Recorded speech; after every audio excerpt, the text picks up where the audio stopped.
Today, the return of flu season, Campus Media Week, and the newest place to grab some grub. Stay tuned because Spinnaker News starts right now.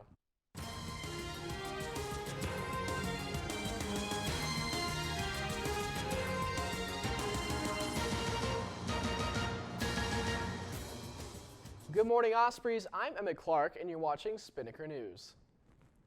Another day, another round of flu shots. Contrary to last week's schedule, Student Health continues to offer flu shots to students and staff this week. Swoop on by the clinic today from 10 to 11:30 a.m. or tomorrow from 11:30 a.m. to 2 p.m. to get those antibodies. Student shots are $15 and faculty and staff will charge $20. The Department of Communication will host Media Week beginning today, October 19th through Friday, October 23rd. This whole week will be filled with panel discussions, alumni events, guest speakers in classes, specialized Q&As. Speakers and guests will have backgrounds in advertising, public relations, journalism, and production.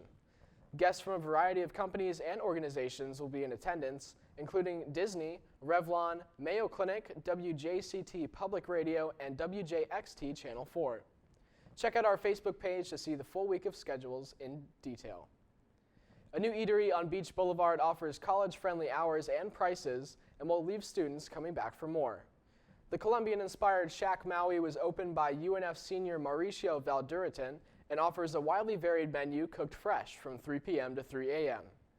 Valduritin was inspired to open the new restaurant because of the lack of late-night snacking options.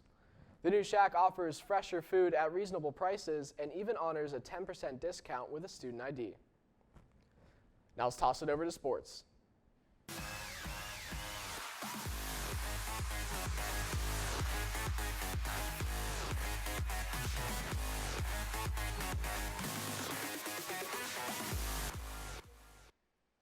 Good morning, Ospreys. I'm Diana Shanks with your Spinnaker Sports Report.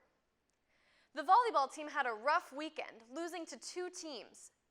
FGCU beat UNF 3-1 Friday in an Atlantic Sun Conference top 3 showdown. This left the Eagles at second in the conference, while the Ospreys dropped to fourth after the matchup. The very next day, the team fell again in a 3-0 match against Stetson.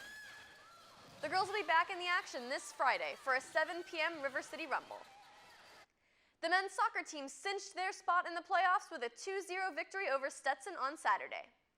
The Ospreys scored both goals in the first half, earning UNF their third straight Atlantic Sun tournament berth. There are 3 games remaining in the regular season, and the Ospreys are second in the Atlantic Sun standings behind FGCU.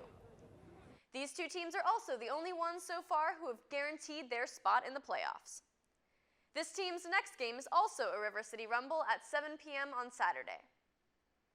Yesterday, the men's tennis team wrapped up their 4th day of competition at the USTA-ITA Regionals. The number 50 ranked team of Jack Findell Hawkins and Yannick Zern advanced to the semifinals, winning their quarterfinals match 8-5. The pair play again today as they wrap up regionals. UNF Deadbirds Rugby defeated Florida Atlantic 22-10 on Saturday, despite a penalty-riddled performance. The game started slow for both clubs. FAU scored the first goal, followed by UNF. But the real story of the game was the excessive aggression on both sides, which resulted in 3 cards for the Deadbirds. Despite the win, Coach Alliger said of the performance, "Terrible, absolutely terrible." Well, that's my sports segment for today. Emmett, back to you. Thanks, Diana. Well, that's all the time we have for you today on Spinnaker News, but for more on the stories reported today and other stories, you can check us out at unfspinnaker.com. You can also like us on Facebook at facebook.com/UNFSpinnaker, and you can follow us on Twitter and Instagram at UNFSpinnaker. For Diana Shanks, I'm Emmett Clark. Be sure to stay tuned for your 3-day forecast and have a great day, UNF.